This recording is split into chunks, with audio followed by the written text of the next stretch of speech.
안녕하세요, 여러분. 신선생님입니다. 지난 시간에 7과를 마무리했고, 오늘은 새로운 과인 8과를 시작하는 날입니다. 8과의 주제는 생활경제입니다. 경제라고 하니까 좀 어려울 것 같지만, 사실 경제는 우리 생활에서 빼놓을 수 없는 주제입니다. 요즘에는 세계적으로 경제가 좋지 않아서 어느 나라든지 취직을 하기가 힘들다고 들었어요. 뉴스에서 그런 소식을 들을 때마다 안타까울 따름입니다. 오늘 배울 문법은 을, 리을, 따름이다 입니다. 을, 리을, 따름이다는 문장에서의 상황 이외에 다른 가능성이나 상황이 없으며 다른 선택이나 상황은 제외함을 의미합니다. 즉, 문장에서의 상황만을 강조할 때 많이 사용하는 문법입니다. 받침이 있는 동사나 형용사 뒤에는 을 따름이다. 받침이 없는 동사나 형용사 뒤에는 리을 따름이다 를 사용합니다. 과거형으로는 at, at, 였을 따름이다의 형태로도 사용합니다. 또 명사 뒤에는 일 따름이다가 사용됩니다. 비슷한 문법으로는 을, 리을, 뿐이다가 있습니다. 자, 그럼 이제 예문을 보면서 을, 리을, 따름이다 문법을 좀 더 자세히 살펴볼까요? 1번. 그 남자는 조금도 움직이지 않고 하늘만 올려다볼 따름이었다. 그 남자는 전혀 움직이지 않고 가만히 하늘만 보고 다른 것은 전혀 하지 않는다고 이야기하고 싶을 때 이렇게 이야기합니다. 보다는 받침이 없는 동사니까 리을 따름이다를 사용해서 그 남자는 조금도 움직이지 않고 하늘만 올려다볼 따름이었다 라고 이야기했습니다. 비슷한 문법인 을, 리을, 뿐이다를 사용해서 그 남자는 조금도 움직이지 않고 하늘만 올려다볼 뿐이었다 라고도 바꿔서 사용할 수 있습니다. 다음 문장을 볼까요? 저에게는 아무 권한도 없습니다. 저는 책임자가 아니고 보조 역할일 따름입니다. 여기에서 아무는 아무것도의 아무인데요. 보통 아무 뒤에는 없다, 아니다, 안, 지 않다 등 부정 형태가 같이 사용됩니다. 또 권한은 어떤 사람이나 기관이 어떠한 것에 대한 결정이나 판단을 할 수 있는 권리나 권력을 의미하는데요. 이 사람은 책임이 있는 책임자가 아니고 단지 옆에서 조금 도움을 주는 보조 역할일 뿐이다 라는 의미로 저는 책임자가 아니고 보조 역할일 따름입니다 라고 했습니다. 여기에서 역할은 명사이기 때문에 뒤에 일 따름이다를 사용했네요.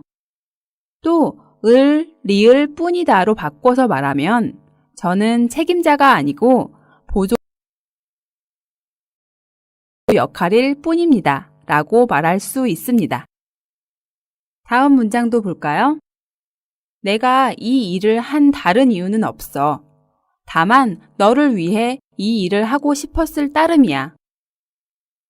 이 사람이 이 일을 한 이유는 단 하나뿐이었습니다. 너를 위해 이 일을 하고 싶었을 뿐이었죠.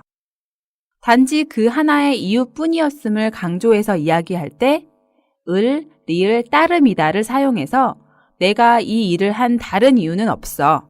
다만 너를 위해 이 일을 하고 싶었을 따름이야 라고 이야기하고 있네요. 4번. 제가 그걸 먹고 싶어서 먹은 건 아닙니다. 다만 사람들이 먹으라고 해서 먹었을 따름입니다. 여기에서 그걸은 그것을을 줄인 표현이고 먹은 건도 먹은 것은을 줄인 말입니다. 또 사람들이 먹으라고 해서는 인용문이죠. 다른 사람들이 이 사람에게 드세요, 드세요 라고 말해서 먹었을 뿐이라고 말하고 싶을 때 다른 사람들이 먹으라고 해서 먹었을 따름입니다. 이렇게 이야기할 수 있겠습니다. 과거의 상황을 이야기했기 때문에 at, at, 였을 따름이다를 사용했네요. 그럼 마지막 예문도 볼까요? 고맙기는요, 오히려 더 많은 도움을 드리지 못해 죄송할 따름입니다. 여기에서 고맙기는요,는 보통 상대방이 고맙다고 인사를 했을 때 괜찮다고 대답할 때 사용하는 표현입니다. 고맙기는요, 이 외에도 아니에요, 괜찮아요 등이 있습니다.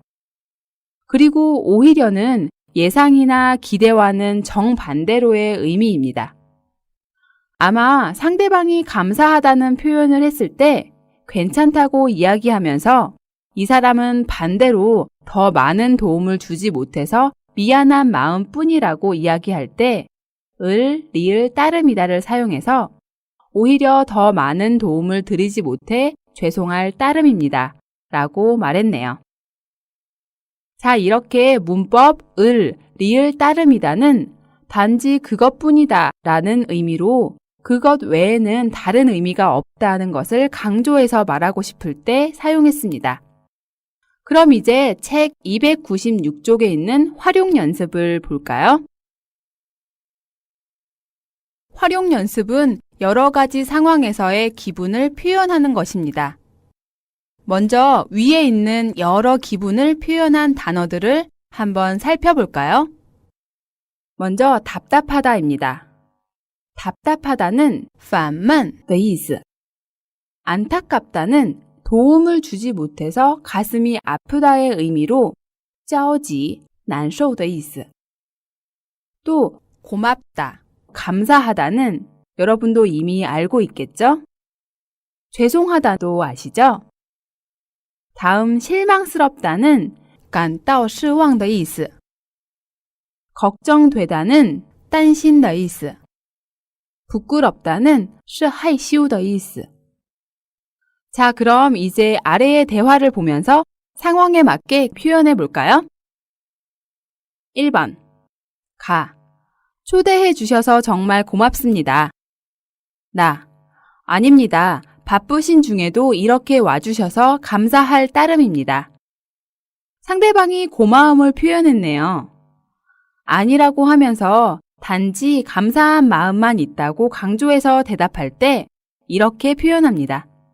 바쁘신 중에도 이렇게 와주셔서 감사할 따름입니다. 2번. 가. 상을 받으신 소감 한마디 해주시죠. 여기에서 소감은 느낌을 의미합니다. 또 마디는 문장을 세는 양사인데요. 말 한마디, 소감 한마디 이렇게 표현하기도 합니다. 아마 나는 상을 받았나 봐요. 가가 나에게 상을 받은 느낌을 말해달라고 합니다. 그럼 상을 받으려고 한 것이 아닌데 상을 받아서 감사한 마음뿐입니다. 감사한 마음만 있습니다. 라고 말하고 싶다면 어떻게 대답하면 좋을까요? 나. 제가 뭘 바라고 한 일도 아닌데 이렇게 상을 주시니 감사한 마음일 따름입니다. 또 제가 뭘 바라고 한 일도 아닌데 이렇게 상을 주시니 부끄러울 따름입니다. 라고 겸손하게 말할 수 있습니다. 자, 그럼 다음 대화도 볼까요? 3번. 가. 선생님 아이들은 공부를 잘하지요? 선생님에게 선생님의 자녀가 공부를 잘하는지 묻고 있습니다. 선생님은 아이들이 공부도 안 하고 놀기만 해서 걱정만 됩니다. 이런 상황을 을, 리을, 따름이다를 사용해서 어떻게 대답하면 될까요? 나. 아니요, 공부도 안 하고 놀기만 해서 걱정될 따름이에요. 다음 문장도 볼까요? 4번. 가. 이번에 시험 성적이 잘 안 나와서 많이 실망했죠? 이번에 본 시험 결과가 잘 안 나온 모양이에요. 그 결과 때문에 실망을 했는지 묻고 있습니다. 나는 공부를 많이 안 해서 성적이 더 안 좋을 거라고 생각했는데 사실 생각보다 성적이 잘 나왔다고 생각하고 있습니다. 성적이 생각보다 좋게 나왔으니까 당연히 고맙겠죠? 그래서 을, 리을, 따름이다를 사용해서 대답을 하면 어떻게 될까요? 나. 아니에요. 공부를 많이 안 해서 시험을 못 볼 거라고 생각했는데 생각보다 성적이 좋아서 고마울 따름이에요. 라고 말할 수 있겠습니다. 마지막 문장도 볼까요? 가. 이제는 정치인들이 예전보다 많이 깨끗해졌겠죠? 여기에서 정치인은 정치를 하는 사람을 의미합니다.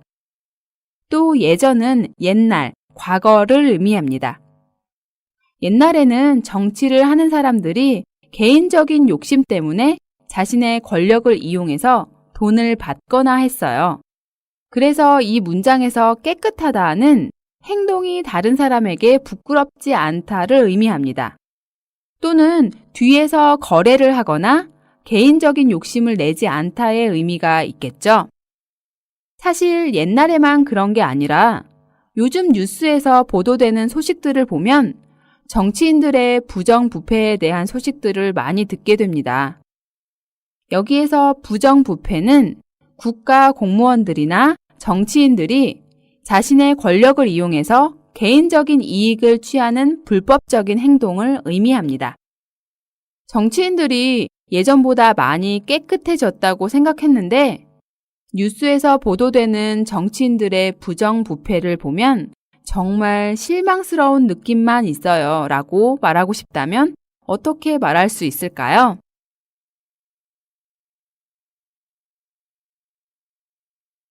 나.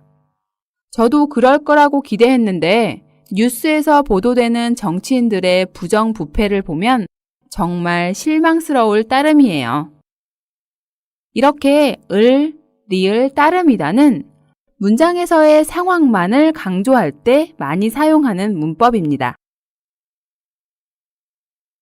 자, 그럼 두 번째 문법을 볼까요? 두 번째 배울 문법은 은이만큼, 니만큼입니다. 은이만큼, 니만큼은 앞문장의 내용이 이유나 원인이 되어서 그에 상응하는 결과가 뒷문장에 나타날 때 사용되는데요.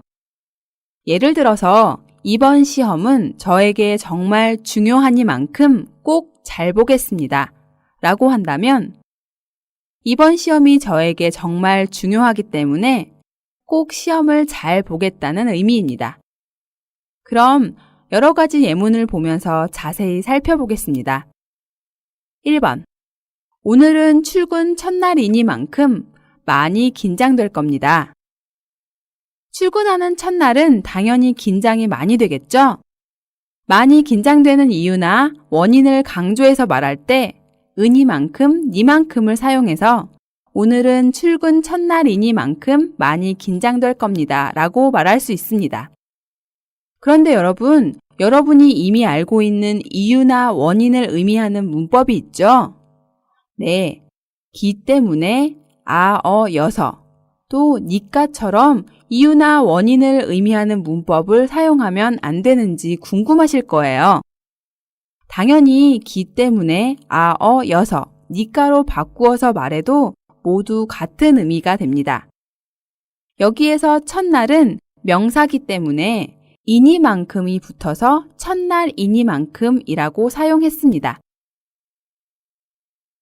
2번. 이제 너도 1살 더 먹었으니만큼 철이 좀 들어야지. 여기에서 1살을 더 먹다의 먹다는 밥을 먹다의 먹다가 아닙니다. 나이가 1살 더 많아지다의 의미죠. 또 철이 들다는 아이처럼 생각하지 않고 어떤 일에 대해서 깊이 생각하고 행동하다의 의미입니다. 1살이 더 많아졌으니까 철이 들어야 된다고 조언을 하는 겁니다. 이미 1살을 더 먹었기 때문에 과거를 사용해서 였으니만큼이 붙어서 1살 더 먹었으니만큼이라고 사용했네요. 3번. 그 집은 번화가에 있으니만큼 집값이 꽤 비싸다고 해요. 여기에서 번화가는 시내처럼 건물도 많고 상점도 많아서 사람도 많은 거리를 말합니다. 또 꽤는 생각보다 아주 많이를 의미합니다. 집이 번화가에 있으면 당연히 집값이 비싸겠죠. 집이 번화가에 있어서 아주 비싸다고 이야기하고 싶을 때 그 집은 번화가에 있으니만큼 집값이 꽤 비싸다고 해요 라고 말할 수 있습니다. 4번. 남보다 열심히 노력했으니만큼 좋은 결과가 나올 거예요. 여기에서 남은 다른 사람을 의미합니다. 다른 사람보다 더 열심히 노력했으니까 꼭 좋은 결과가 나올 거라고 이야기하고 싶을 때 남보다 열심히 노력했으니만큼 좋은 결과가 나올 거예요 라고 말할 수 있습니다. 여기에서도 이미 노력을 했기 때문에 과거로 였으니만큼을 사용했네요. 마지막 문장도 볼까요? 그때는 낮에는 돈을 벌고 밤에는 야간 대학원에까지 다니던 때이니만큼 집에 돌아오면 자리에 누울 힘도 없었을 때였다. 여기에서 그때는 어느 과거의 상황을 회상하면서 이야기하는 것 같습니다. 또 야간은 밤이라는 의미입니다. 그래서 야간 대학원은 밤에 수업을 하는 대학원을 의미합니다. 낮에는 열심히 일을 해서 돈을 벌고 밤에는 야간 대학원에 다니던 때였기 때문에 집에 돌아오면 침대에 누울 힘도 없었다고 말하고 싶을 때 낮에는 돈을 벌고 밤에는 야간 대학에까지 다니던 때이니만큼 집에 돌아오면 자리에 누울 힘도 없었을 때였다 라고 말할 수 있습니다. 여기에서 야간 대학원까지 다니던 때는 명사이기 때문에 이니만큼이 붙었습니다. 자, 지금까지 예문에서 본 것처럼 은이만큼, 니만큼은 앞문장의 내용이 이유나 원인이 되어서 그에 상응하는 결과가 뒷문장에 나타날 때 사용하는 문법이었습니다. 받침이 있는 동사나 형용사 뒤에는 은이만큼, 받침이 없는 동사나 형용사 뒤에는 니만큼, 과거형으로는 였으니만큼을 사용합니다. 그리고 명사 뒤에는 이니만큼을 사용합니다. 정리가 되시나요? 그럼 책을 보면서 은이만큼, 니만큼 문법을 연습해 보겠습니다. 책 297쪽을 보세요. 친구가 고민이 있습니다. 친구의 고민을 보고 은이만큼, 니만큼을 활용해서 대답을 해보겠습니다.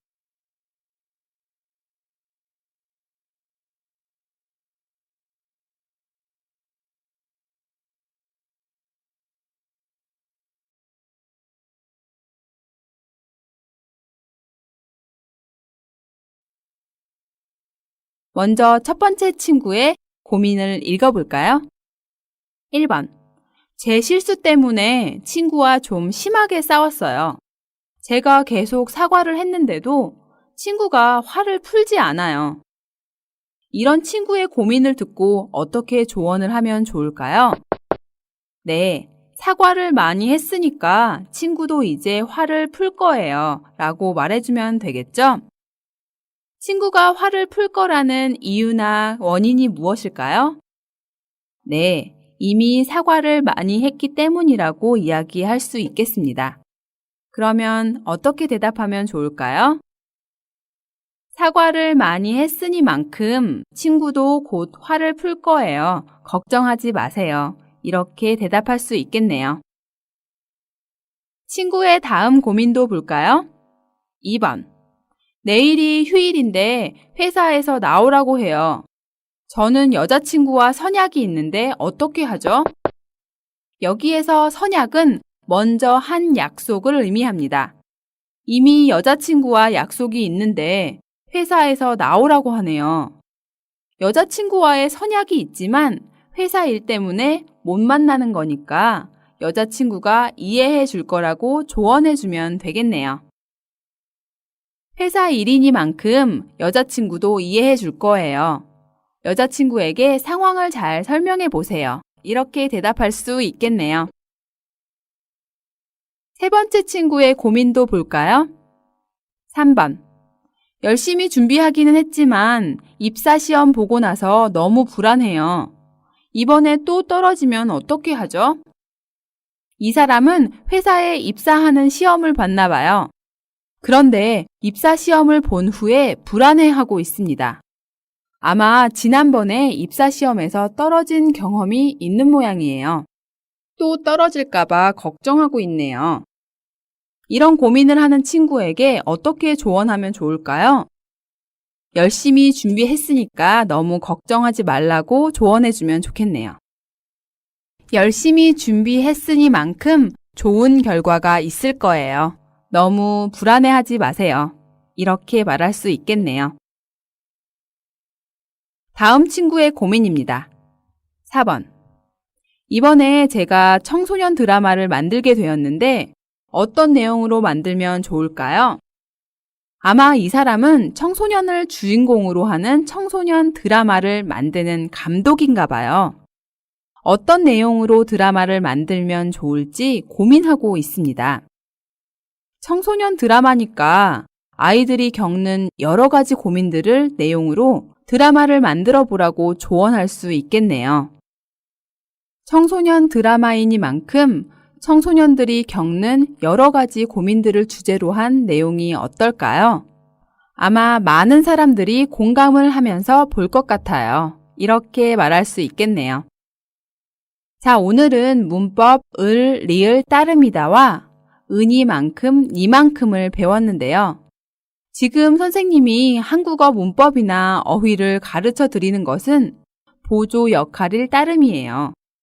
중요한 것은 여러분이 선생님 수업을 듣고 얼마나 열심히 혼자서 공부하는지에 달려 있다는 거 모두 알고 계시겠죠? 한국어를 잘 하려면 문법과 어휘가 중요하니만큼 오늘 배운 문법과 여러 가지 표현들을 꼭 다시 정리해 보시기 바랍니다.